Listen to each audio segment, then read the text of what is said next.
on this stuff? Sure, they're proposing. So, and what's Democracy Watch's position? Are you? Well, essentially, to have a system that's democratic, transparent, and ethical, you need to only allow voters to donate, not corporations and other types of organizations, because they don't vote. You need to limit donations to a very low level, because an average person can't afford very much, and you shouldn't allow anyone to donate more than an average person, because then they can use money as a means of influence. You have to require every donation to be disclosed. Right now, you can donate an unlimited amount of money or services or property to any candidate in any election across Canada, except for federal election candidates. And they never have to disclose it as long as they don't use the donation for their campaign. So that's a huge loophole. If you're a candidate, someone gives you $1 million, you don't use it for your campaign, you don't have to disclose it. There's no limit on the donation. And then, you know, if you're a candidate and then you run for the leadership of a party later on, you can become prime minister and someone has bought you off with $1 million in secret before you were first elected. And it was all legal. So this loophole is open across the country. It's a crazy loophole to leave open. And there's other loopholes as well. You need to have full disclosure, regular disclosure. And then one of the big things is all candidates and parties are allowed to do their own audits on their spending and donations. And they can choose an auditor who is a party supporter or a supporter of them, and then they just fudge it and cover up illegal donations and illegal spending. The election watchdog agencies across the country should be the ones doing these audits because you need to have fully independent audits because there's such an incentive to hide the spending and hide the donations amongst the candidates that you really shouldn't trust them to choose their own auditors. These hidden donations that have come out in the news around the Montreal, the elections in Montreal, is that kind of the tip of the iceberg? Do you think these kinds of things are happening right across the country in municipalities right across Canada? Yes, and even if you change the rules, as we're suggesting, you're never going to stop some people from trying to corrupt some politicians. And it's really difficult to stop because there's 70 island, usually small island countries in the world that accept secret bank accounts, and even if the police come knocking, they will not open up and let the police investigate. But at least we can make it illegal and close and say you can't make a secret donation, whether it's used for a campaign or not. The donations have to be disclosed regularly by everybody instead of once a year, as they are right now for a lot of the candidates and associations. We really have not tackled this issue. And it ties in directly to lobbyists doing favors, because lobbyists may work on a campaign, and you can stop that by saying it's prohibited. But if you leave open a loophole where the lobbyists can then, well, I can't work on your campaign, but I'll give you $1 million in secret. I mean, you haven't really stopped the unethical relationship between the lobbyists who are pushing private interests and the politicians and government officials who are supposed to uphold the public interest.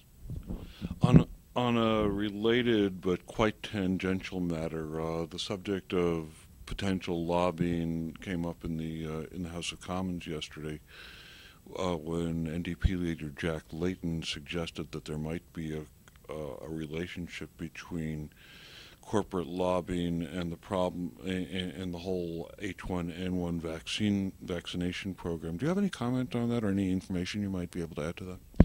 Well, the company that was taken over by GlaxoSmithKline, yeah, that is now the company with this contract to produce the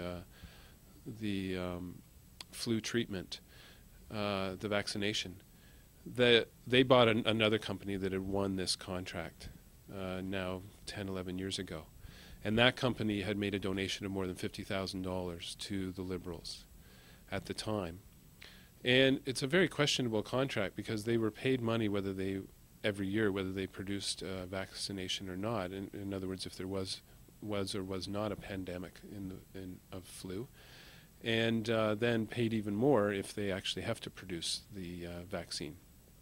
And it's, I think, just one example. We did a study back in the late 90s, early years of this century of looking at the donations and the contracts that were being awarded by the Liberals, and the biggest donors were the biggest contractors with the federal government at that time. So it's not surprising. What we have now is we have a system where corporations, unions, and other organizations cannot donate to federal parties. But members of their executives and employees still can. And one of the loopholes that we have in the systems, and it's across the country, whether there's limits or not, is when an individual donates in the United States, they have to disclose the identity of their employer. And the reason they do that is so they can track whether 20 executives from one company are each giving the maximum amount that can be donated, and as a way of the company making a donation. It's illegal under our federal law and in the provinces that have limits for a corporation or other organization to funnel money to one of their employees and then have the employee make the donation on behalf of the corporation. But of course, no election watchdog can track that if they don't know who employs the donor as an individual. So it's another loophole that needs to be closed. The U.S. has closed it. We need to have disclosure of the employer and major affiliations of every donor so that we can easily track whether executives of corporations are all making a donation, which would be very suspicious that every single one of them, for example, would donate to the same party and donate the maximum.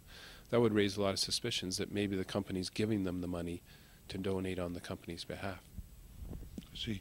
In the case of the H1N1 vaccine, the vaccine, the purchase of the vaccine, as I understand it, has been sole sourced to this one company, GlaxoSmithKline, and one of the registered lobbyists with GSK is a man named Ken Bosenkohl, who's a close associate of Stephen Harper's. Does that raise concerns for you? Well, the concern really goes back further because the contract was awarded as a sole source contract by the Liberals.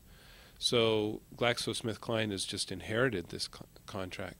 What will be interesting to see is, from my understanding, the contract comes up for renewal in 2011. And if the Conservatives are still in power then, given that this guy who has ties in with Harper and the Conservatives is now a lobbyist for GlaxoSmithKline, will they consider opening up the system and having more than one company supply the vaccine, open it up to bids, or will they deal with it as a sole source contract, which can be done, unfortunately, because of loopholes in the contracting rules in these kind of situations. So it'll be interesting to see what the Conservatives how the Conservatives deal with it. But I think it's very legitimate to question the awarding of this sole source contract by the Liberals back in the late 90s, given that this company made such a large donation to the Liberals at that time. So these concerns about lobbying, corporate influence are not new.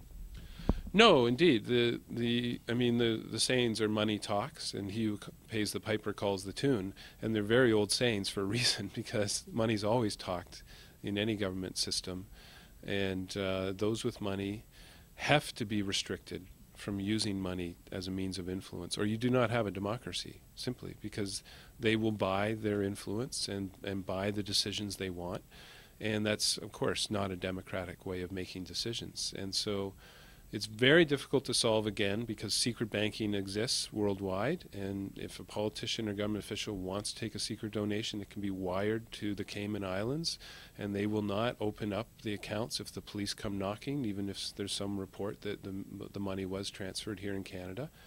And so it's almost impossible to stop. But the big problem in Canada is we haven't even made it illegal.